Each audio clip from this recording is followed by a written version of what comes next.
Saloon incident. Suddenly from a distance a rider was approaching down Main Street. In a lingering pace he rode up in front of the Longhorn Saloon. The pale Mino horse he rode was a beautiful tan, brown with pure white thick hair along the animal's head to his neck. The stranger was a young handsome fellow with long blonde hair that reached down to his shoulders. He appears to be in his early 20s. A fairly large bone structure of a person with the boyish features, dressed in a wool gray long shirt with his sleeves roll up halfway upon his arms. The shirt was unbuttoned loosely down towards his belly, showing his sweat upon his smooth bare chest. The kid also was wearing a light blue bandana around his neck. He was holstering a Ruger Old Army 45 Colt revolver along his waist. The drifter dismounted his animal and stepped onto the boardwalk of the Longhorn Saloon. Then he slung through the slinging doors of the bar room. The young stranger had calmly walked up to the bar and stood in line between three others patrons at the standing bar. The barkeeper asked, "What will you have, mister?" The young fellow seemed cautious of himself, of his surroundings, and hoping to be at ease with these new acquaintances. He replied in a polite tone, "I think I'll have a nice cold beer." Next the young man turned towards his left, facing two of the men at the standing bar. He attempted to have a friendly conversation, hoping nervously to fit in as a new local resident. "Sure is a hot and sticky one out there today." But he did not get much of a response from either men except couple modest nods with some agreements. The barkeeper asked, "You must be new in town, don't reckon I have seen you around, sonny. Judging by your accent you must be from the Midwest." The stranger responded back, "Yes, southern Missouri to be exact, moved out here to look for work, not having much luck finding one, although, tried that Circle J Ranch but they were not hiring, and then tried that other place outside of town, I think it was Lonagon Ranch, and no chance there." The barkeeper asked the young stranger, "Do you have a name, son?" All of a sudden two young local deputies had just entered in the saloon through the slinging doors. One of the two fellows had heard the question and he cut in before the stranger had a chance to respond. The two boys were Reuben Sanders and Frank Coleman. They were two newest aides to the corrupt Sheriff Peter Charlie. Reuben Anselmo Sanders, a former Missourian, stood tall in height. His hair was dark, that was extremely thick and long. He was a young pitiful foul-mouthed, cocky man of 26. Frank Coleman was a thin fellow. His light brown hair was wore a bit short, combed straight across his sides. His age was 22. He was fairly deplorable but not as bad as Reuben was. Both of these boys are hardcore and has a cruel nature to kill if necessary. The two fellows are working as deputies for Sheriff Peter Charlie. Reuben Sanders spoke up boldly among the men while the young stranger kept his position facing towards the big mirror at the bar. Reuben Sanders shouted, "I'll tell you his name. His name is Tim Dalton Patton, better known as the Missouri Kid. This son of a bitch is the last of the Newton gang robbers captured in a deadly bank robbery that went bad. I have seen his picture in the newspaper back in Missouri where he was the only survivor of the three outlaws that met their deaths. Patton here was shot up bad out in the streets while trying to escape with the others. He recovered all right and was sent to the Missouri State Prison 3 years ago. I can't believe he's out already. What did you do, Patton? Did you fucking break out?" The young stranger replied in a stern voice, "If you must know, I was supposed to serve 5 years, but got out early with the governor's pardon." "Yeah, right," Reuben replied. Tim Patton turned to face his accuser to observe him, and it came to him almost in a flash of who he was. Patton hastily responded, "You can think whatever you want, mister, but just for the record, you really knew me back in Missouri when I beat you at cards at the Rusty Star Saloon, and you were quite drunk to the point that you accused me faultily of cheating.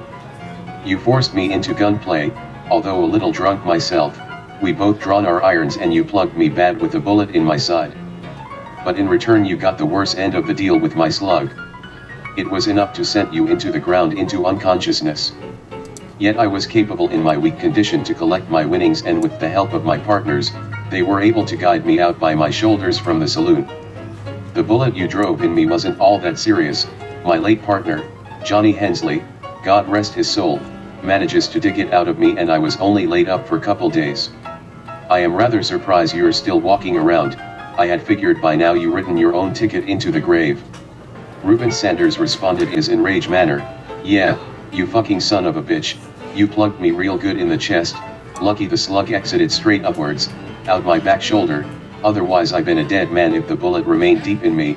Nevertheless, I very much alive now, but you won't be for long, you filthy bastard. The young stranger replied, Mister, I don't want any trouble, I won that money fair and square. Reuben acted in response, oh yeah. Don't forget to mention the money you gambled with. What do you think where that came from? Let's say it was stolen money from those bank robberies, you gutless pig. Reuben turned towards his friend Frank and said, you feeling what I am feeling? Frank replied, oh hell yeah. This kid needs to be taught a hard lesson, too bad he not going to be around to learn from it. As always, both Reuben and Frank were thrilled at the idea of seeing this boy getting rattled with their bullets. At least for Reuben Sanders, this would be payback for what the Missouri kid done to him. Reuben and Frank turned to face Tim Patton head on. Patton turned himself back around, leaning at the standing bar, pretending to pay no attention as if they were not there. Suddenly all the patrons began backing away from the bar and from the two guys. The two boys began to take a few steps forward and position themselves for their draw. Johnny Bear Hunter broke into the conversation, I think that it would be more fair if only one of you two assholes would draw upon your opponent, at least give this boy here a chance in a fair draw. Johnny Bear Hunter is a local, who is an Apache native Indian, a huge man, built heavy, and is a hunter by trade. Reuben Sanders, who was a bit afraid of Johnny Bear Hunter and what the large Indian can do to him. In Reuben's fear he replied, all right, all right. Reuben turned next toward his partner and said, Frank, step back. This is more of my fight anyway, I can take this fucking boy easy. When I done killing the motherfucking bastard, you can help me by dragging his dead carcass out into the street. Reuben Sanders turned his attention back at Tim and demanded by saying, Patton, turn yourself around and prepare to draw. Tim Patton acted in response, I don't want any more trouble, mister, and I don't want to shoot anybody. What had happened back then was at that time, I not like that anymore. Reuben replied in an amusing manner, what do we have here? We have us here, a yellow belly coward. Tim reacted, I not yellow, mister, just not a stupid negligent fool like the likes of you. Reuben persisted in anger, I telling you for the last time, turn yourself around and prepare to draw your weapon. Tim Patton stood there at the standing bar with his hand near his gun holster as a precautionary measure. After a few moments Patton called upon the barkeeper, I think if I going to draw upon this local thug face kid, then I need to have myself another beer. The barkeeper poured the beer in his glass and whispered into Tim's ear, go ahead, waste that fucking so-called deputy, I want to see that low-life bastard dead, he is more a troublemaker than a lawman. The barkeeper next had moved away out of range. Patton held the glass in his hand and turned towards his adversary. In a leisurely manner Tim Patton spoke up at Reuben Sanders, since you're so eager to take me on, to the point of your contentment of killing me, do you mind if I have one more drink before I draw my weapon? Reuben responded, sure, it will be your last drink you ever have. Patton went on, I appreciate that, mister, and just before he finished saying that, Patton swiftly splashed the glass of beer into Reuben's face from a short distance and drew his weapon in rapid speed virtually at the same time. Only one shot was heard. The bullet struck Reuben Sanders' ribs, causing Reuben to stagger in much pain. By this time Frank Coleman tried reaching for his gun, however, Tim Patton already had his pistol pointed at him. Tim asked Frank, do you want to continue on with this gunplay and die now, or do you want to live another day? It's really up to you, mister. Frank pulled his hand away from his holster and backed away. Reuben Sanders screamed out, you fucking son of a bitch. Reuben next drew his pistol towards Tim Patton and Tim quickly responded, and drove two more slugs into Reuben Sanders' chest. Reuben spilled out blood from his lips and instantly fell dead into the floor. Frank Coleman froze in fear as he witnessed his partner dead in the floor. Tim turned towards Frank and asked him, I suggest you take your dead friend there and drag him out of the saloon into the street. Perhaps you should summon the undertaker, that there is a fresh body to be picked up. With some resisting and much humility, Frank finally decided to drag the body out of the saloon. Just a few minutes later Johnny Bear Hunter came up toward Tim at the standing bar and joined in for another drink. Dan commented to Tim, the next drink is on me, Tim, and went on to say, you're sure handled yourself well, kid. I don't know how bad you were in the past, but I think you're trying to go straight as far as I can see. Is it true that you were pardoned by the governor? Tim Patton responded, yes sir, I was. Perhaps the governor had a soft spot for me, being that I was so young at the time. I was just 18 years old when I got involved with the gang, and yes, I was young and foolish at the time and mix up in my head. Now I am trying to go straight. Just want to settle down and make an honest living. The truth of this matter is that I see things much different now than I had back then. Being in prison gave me lots of time to think about things.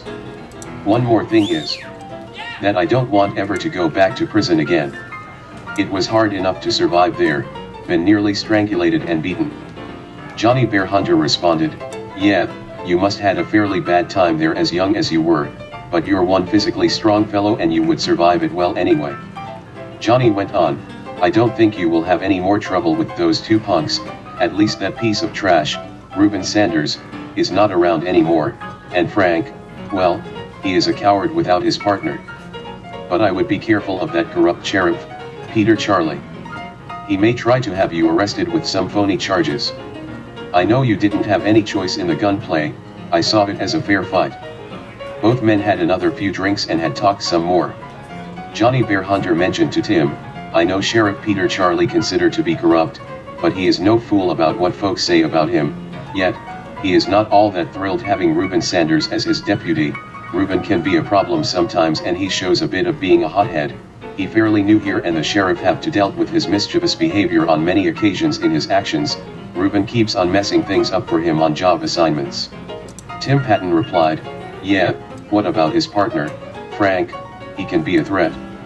Johnny responded to his question, "Don't worry about Frank, like I said earlier, he is a coward, he prefers to stay his distance from you, knowing what you can do to him.